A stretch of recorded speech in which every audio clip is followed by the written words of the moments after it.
There were many stars at the HBCU Combine, but there's two players in particular that I want to highlight who I think made themselves some money on Monday. Oh, yeah, it's Locked On HBCU. Play my music.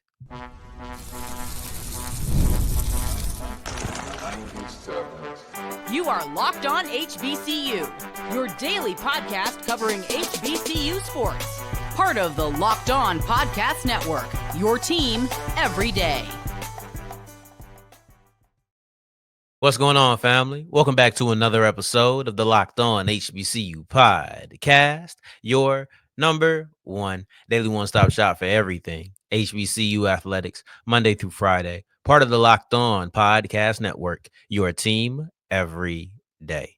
And now, of course, Sam Darrion Gray, a.k.a. the Mouth of the South, Texas Southern alum and former TSU Herald Sports editor and current contributing writer at USA Today's Saints Wire.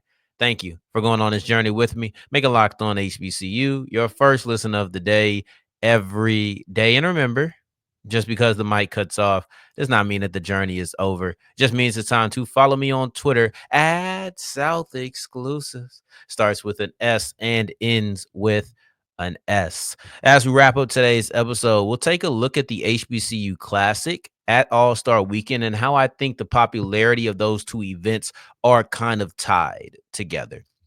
In segment 2, Texas Southern falls to the Southern Jaguars, and because of this, in the ensuing game afterwards against Grambling, we have a three-way tie at the top of SWAC women's basketball. But I want to kick this whole thing off with my favorite sport, probably your favorite sport. It's football, man. This is my bread and butter, and I love the HBCU Combine because it does give an extra stage to showcase all of the talents. And you see two players in particular, in Robert McDaniel and Joaquin Davis, who I think took full advantage of those stage and of those moments, I should say.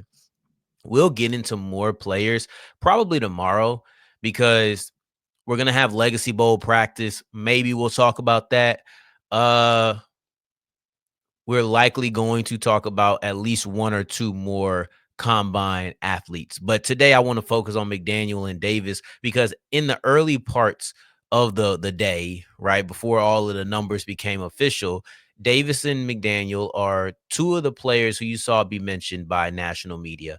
And I believe that McDaniel is a guy who is climbing his way into being a preferred UDFA or even a draft pick late in the draft. But when you hear people talk about Robert McDaniel, it is of a certain ilk. And I'm not saying that they speak about McDaniel as if he's a first round pick. I'm saying that most HBCU players do not get the attention that Robert McDaniel is beginning to get. And that should excite many people. We don't have a lot of HBCU players get drafted. I think that Carson Vincent stands a really good chance. And I think that McDaniel, if he continues to do what he's doing, he stands a pretty good chance as well. So for me, I wanted to break down McDaniel's RAS score. For those who don't know, a RAS score stands for relative athletic score. And it's something that as a Saints fan, I know a lot about because that's a big thing that we talk about in our community as far as the Saints drafting tendencies. But basically all this does is showcase how athletic a player is. And I love using the RAS score, not because it tells you what kind of player that he is, but because it tells you what kind of athlete that a player is. And this is all the shirt and shorts test is about. What is your athletic ability? The interesting part about Robert McDaniel is that McDaniel is a hybrid player. He's a guy who could play slot corner. He's a guy who could play strong safety. I think those are the two most likely positions for him. And I'm leaning towards strong safety, and his RAS score would back that up. When you look at his RAS score overall, he has a good RAS score as a cornerback, but he has a great RAS score as a strong safety. So you're looking at his measurements. Let's just go through those real quick. So he's 6'2", 213 pounds, 14 on the bench. So that's his size. That comes out as great if you look at him as a strong safety. The bench is not good. It actually comes out as poor because you just would like more bench press reps than 14 from your strong safety. You go to his explosion. He's elite with a 38.5 vertical jump, 10.8 on the broad. Both of those come out as elite. You're looking at great in speed, where he runs a 4.55, a 2.62 in a 20, and a 1.56 in a 10-yard split. All of those come out in the green. His agility, you want some more from that, right? So he had a 4.5 shuttle and then also a 7.25 and a 3-cone, both of which grade out in the red, which is poor. But in general, he comes out with an 8.63 unofficial RAS score. Robert McDaniel, to me, is checking a lot of boxes. He comes from a program that gives you a lot of success in Jackson State. It's one that, well, I guess you just have Isaiah Bowden from an individual standpoint, but from a team standpoint, from a just success of the program, you have that illustrious history. You have that recent history. And Robert McDaniel has the talent himself. So I do think that he's going to get a lot of looks. I'm hearing that he's having a lot of interviews. I'm not hearing how those interviews are going, but I'm hearing that he's getting a lot of interviews. He's put the film on or the film on tape. He's done what he needed to do here at the Combine. Now it's about the Legacy Bowl practice. But Robert McDaniel is one of the guys who was a star, and he came out with a great RAS score after the HBCU Combine, especially if you look at him as a strong safety. I do understand that he only had 14 bench press reps. The agility is the more concerning thing. The agility is the most concerning, but his explosiveness kind of makes me not look at the agility so bad. But I would say that the agility would make people, the agility scores, I should say, and agility drills may make some people say, not necessarily a slot corner. Same with the 4.55, right? Like the 4.55 is cool, but you probably want more out of your slot corner. I could take that from a box safety, somebody who's going to play aggressive. And I think that his play style doesn't necessarily match up with the low bench press number. So I'm okay with that because you're always going to trust what you have on film first. But another player who I thought really made himself some money, Joaquin Davis. Joaquin Davis, the North Carolina Central wide receiver, is a player who he excelled in the measurements and then also the drills. And there's three numbers. There are three numbers that truly break down what kind of performance that Joaquin Davis put on over the first 2 days, which includes the measurements and then also the actual combine itself. 6'4", 4.44, and then 40.5. Let's start off with the last number. His vertical jump was 40.5, which if he was at last year's NFL scouting combine in Indianapolis, that would have been good for third amongst all participants. So that's elite right there. You're looking at that 4.44. Let's pair it with his 6'4" frame. He's tall. He's fast. He's explosive. That's what all the numbers tell you. 6'4", tall receiver. He runs a 4.44, and you know he can stretch the field based on what he put on tape, but that long speed, the testing of it, it's backed up here. And then explosiveness of a 40.5-inch vertical. Big, fast, explosive. We talk about prototypes. We talk about coming in with a certain frame to make people look at you and say, I want to know about that guy. Joaquin Davis did that. He did that on Monday. Or excuse me, he did that on Sunday when talking about his size. But then you're looking at on Monday with the drills, he excelled there as well with his 4.44 and his 40.5 vert. You combine his size, his speed, his explosiveness, and then you take it to the field. And Steve White said he didn't drop a single pass. So when you're looking at Joaquin Davis, Sunday, he comes in, he measures in at 6'4". Monday, he comes in, he runs well, he jumps well, and he performs well on the on-field drills. That's every single box that you can check over the first 2 days. Now it's up for the next 3-4 days for you to put it together when the pads are on. But people are watching Joaquin Davis. It's hard not to. 6'4", 4.44, 40.5. Those three numbers tell you a great story of who you want to look for. And I think that has been backed up on film. It's always about is the persona, is the person, is the skill set that you put on when you have shirts and shorts on. Is that backed up when those shirts and shorts turn to shoulder pads and pants? That is the question. And for Joaquin Davis, I think it does. For Robert McDaniels, I think it does. For a few other players, I think that it does. We'll break down these guys as we go on. It'll probably be tomorrow. And depending on how many players I want to break down, it could be 2-3 days. It could be 2-3 days. We talk about the combine forever. I may go on for a week sprinkling this in at random moments. I do not know. One thing I do know is that the SWAC women's basketball conference, or excuse me, the SWAC women's basketball is stacked. is competitive. And to me, it's the most competitive conference in all of HBCU basketball. These last couple of games really did prove that. And we'll break down what I mean as I continue with Locked On HBCU.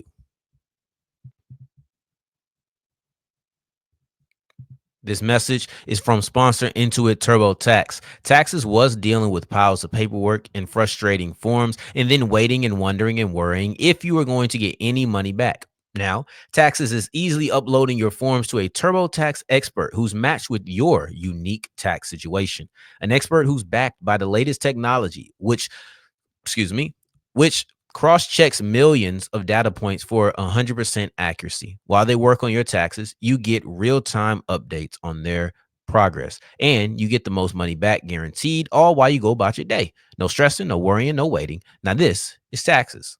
Intuit TurboTax. Get an expert now on turbotax.com. Only available with TurboTax Live full service, real-time updates only in the iOS mobile app. See guarantee details at turbotax.com/guarantees. As we continue rolling on today's episode of Locked On HBCU, I appreciate you for making this your first listen of the day. Every day for your second listen, make sure you're checking out Locked On Today for the biggest stories around the world, not just in the NFL, not just in the NBA, but any story that arises in sports. The top of the SWAC Women's Basketball Conference is deadlocked in a three-way tie between TSU, Southern, and Jackson State.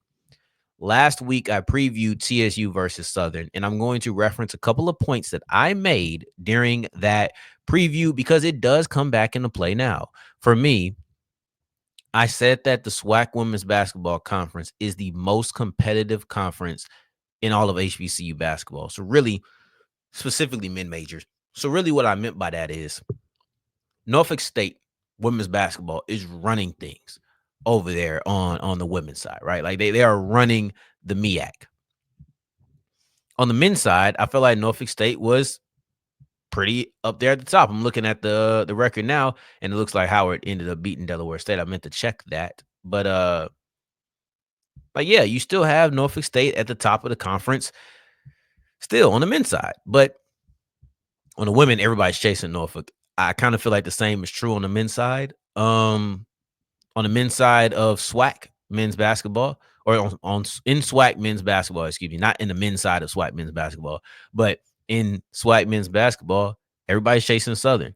It's interesting because you have one school at the top of the MEAC, one school at the top of the SWAC. For the MEAC, it's Norfolk State, both women and men's, of course. And then on the SWAC side, it's Southern, women and men. Now, there's some debate about who's on top. We'll get to that in a second. But the reason I mentioned that the SWAC Women's Basketball Conference is so competitive is though TSU was undefeated, though TSU was 2 games ahead of any of their competitors, they never felt that far away from Southern, and they felt like they should have lost to Southern the first time. So let's say that you do lose to Southern if you're TSU. Now you're in second place. I'm talking about you lost that first game. You would have been in second place because the Jaguars would have had the tiebreaker. So I couldn't look at it as being that far, despite the fact that it was technically a 2-game lead, which was comparable to a couple of conferences, right? Like a couple of conferences, I thought that this was kind of tight too. Anyway, the point being, TSU versus Southern the second time rolls around and Southern wins. TSU didn't have that miraculous comeback this time. They had that the first time. It didn't happen in part 2. Though there was a strong conference or strong quarter by one team, and that was Southern. Now, mind you, in the first time these two teams faced off, it was TSU who came back with a miraculous 27-point fourth quarter, held Southern to 8 points. The role was kind of reversed, but it was in a different point in the game. So Southern scores 20 points in the second quarter. TSU scores 8. And one of the big things that stood out to me was the difference in shot attempts. Southern had 23 shot attempts. TSU only had 8 in the second quarter. And how did we get to this number? How did we get to this huge discrepancy? Offensive rebounds and turnovers. I would argue that turnovers were the more impactful one because Southern did have 9 offensive rebounds. They did really hit the boards great in the second quarter. Matter of fact, they have 14 rebounds the entirety of the game, offensive rebounds. 9 of those came in the second quarter. So you see where they did a lot of their damage. But the thing is, they still didn't score on most of those. They shot 7 of 23. So it's not as if they shot the ball well. I definitely wouldn't say that. So despite getting so many different opportunities, wasn't too much to really look at, in my opinion. You're still looking at a poor shooting performance. If you're looking at specific, like if you see 9 offensive rebounds, they were able to get more shots up. Yes, that's true. But I don't know how effective getting those more shots up. Maybe it tires out the defense a little bit more. Maybe it tires out just when you're trying to run up and down the court and you're just grueling on defense more. But the more impactful thing was the 9 turnovers by TSU. TSU turned the ball over 9 times, and this was not a second quarter fad. This was something that consistently popped up the entirety of the game. TSU had 27 turnovers in the game compared to Southern's 8. TSU had 9 turnovers in the second quarter compared to Southern's 8 for the entirety of the game. This is a recipe for failure or a recipe for success. It just depends on which side you're on. If you're the team that wins the turnover margin by 19, you're probably going to win. If you're the one that loses by 19, you're probably going to lose. And who would have thought? TSU loses the turnover battle by 19, L. Southern wins the turnover battle by 19, W. I don't know, man. I'm just saying that just kind of feels like it made a lot of sense. You could have predicted that. You can't turn over the ball this frequently. So anyway, you go ahead and you lose that game to Southern. I'm not going to say no big deal, but you still got a little bit of cushion. The thing is, you now have to face this team, the other team in Louisiana, Grambling. And Grambling was the team we thought was going to be the top dog coming into the season. So now you go to Grambling, you lose to Grambling. So now TSU loses to both of the Louisiana schools, and they sit here 11-2. They're on a 2-game skid. And they sit here at 11-2. You know who else is 11-2? Southern. You know who else is 11-2? Jackson State. Now, JSU and Southern out here arguing about who winning the tiebreaker. Personally, this is what I say. I'm yawning. That's boring to me. We still got 5 games left. There's too much time for me to sit around and talk about who has the tiebreaker between Jackson State and Southern. It's too much. Actually, let me tell the truth. It's not too much. It's too much for me to figure out how Jackson State believes they have the tiebreaker. Because to me, it's simple. Southern beat Jackson State. Texas Southern beat Jackson State in a 3-way tie with 3 teams at 11-2. How in the world would Jackson State feel like they have the tiebreaker? I don't know, but I'm sure there is a way in which they feel like they have the tiebreaker. I don't have the mental brain power. I don't have the mental capacity. I don't have the care to go and look that up because there's still 5 games left, and it's still important games left. There's still losable games left for all 3 of these teams and the one squad we haven't mentioned, which is Alabama A&M. The reason we haven't mentioned them is because they have yet to beat any of the top 3 teams. I do feel like it's a big 4, but until Alabama A&M defeats one of them, whether it's Southern, Jackson State, or Texas Southern, it is going to be some question marks on whether or not it should be a big 4 or if we're just trying to include this team. To me, they are the clear top 4, so I'm going to call them a big 4, even though you could be the clear 4th. You could be the clear 4th, and some people don't like going past 3. The whole podium argument is something that they pose. You get a silver, a gold, a silver, and a bronze. You don't get anything after that. Why would we highlight a big 4? I don't know. Same reason it's more than 3 people on the Mount Rushmore, but I don't know. Maybe I'm just talking. But when you talk about who's winning, there's some big games left in SWAC women's basketball that's going to decide how this 3-way tie goes. TSU still has to play Jackson State. Southern still has to play Alabama A&M. Those are your 4 right there, right? So TSU and Southern are going to be the only ones who play twice in a season. Or excuse me, no, that's not true.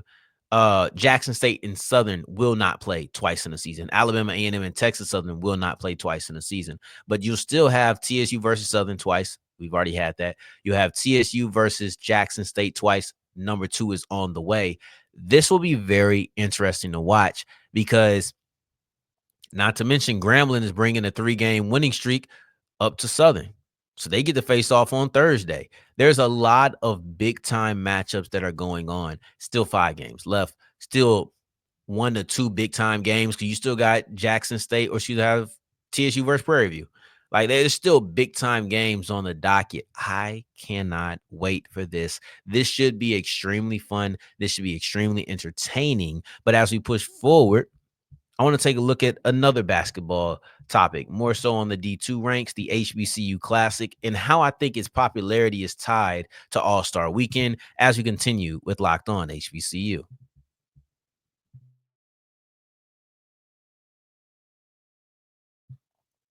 As we're wrapping up today's episode of Locked On HBCU, I appreciate you for making this your first listen of the day every day, making it all the way to segment 3, and I thank you 2 times for that. Thank you. Thank you. I want to look at the HBCU Classic. Adam Silver came out and he said great things about the HBCU Classic that is paired on All-Star Weekend. So I'll kind of recap. Well, let me say this. It's going to continue going on. So I don't need to build any suspense there. It is going to continue happening. I do think that it flies under the radar because less and less people are caring about All-Star Weekend. With less people caring about All-Star Weekend, naturally they're not going to think about something that is connected but is not the traditional part of All-Star Weekend. The HBCU Classic this year between Tuskegee and Morehouse, like, yeah, cool, great game, all of that other good stuff. But people aren't thinking about that. People are thinking about the All-Star game. They're thinking about the dunk contest, the 3-point contest, They're thinking about the Saturday, Sunday activities. They're not thinking about anything else. That's the only thing that they're thinking about when they talk about All-Star Weekend. And I understand that. Like, I don't think that should be a critique. I don't think that should be a criticism at all. But what I'm saying is it's very difficult.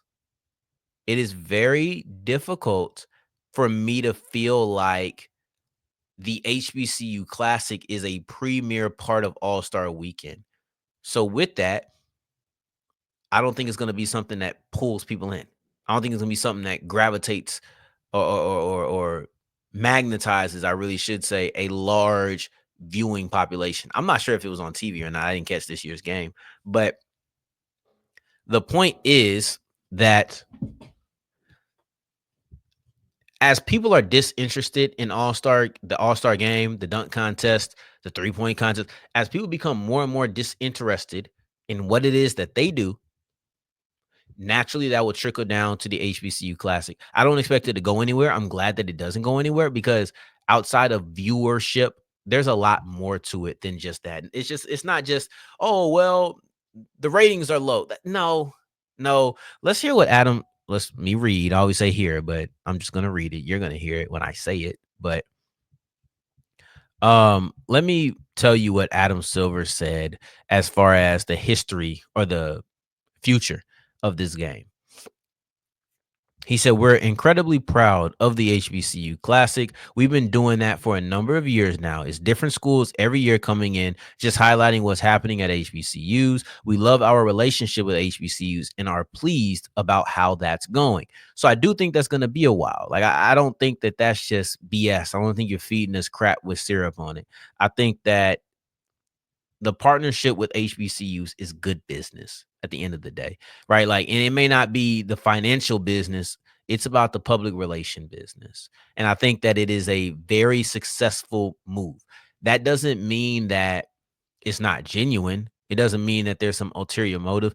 I'm just saying that in general for the NBA, having an HBCU Classic, I do think is a solid PR move. And I hate saying it. I actually really do hate saying that because it makes it sound like that's the reason you're doing it. I just think it's a benefit at the worst, or maybe at the best, but at the worst, that this is just an extra benefit that pays off, yeah, no.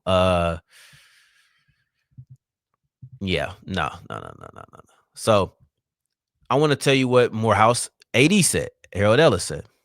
We're going to get one opportunity to make a good impression, no matter what you've done the whole year. You come out here, you play well. All it takes is one scout to see you, and that can take you on to a different level.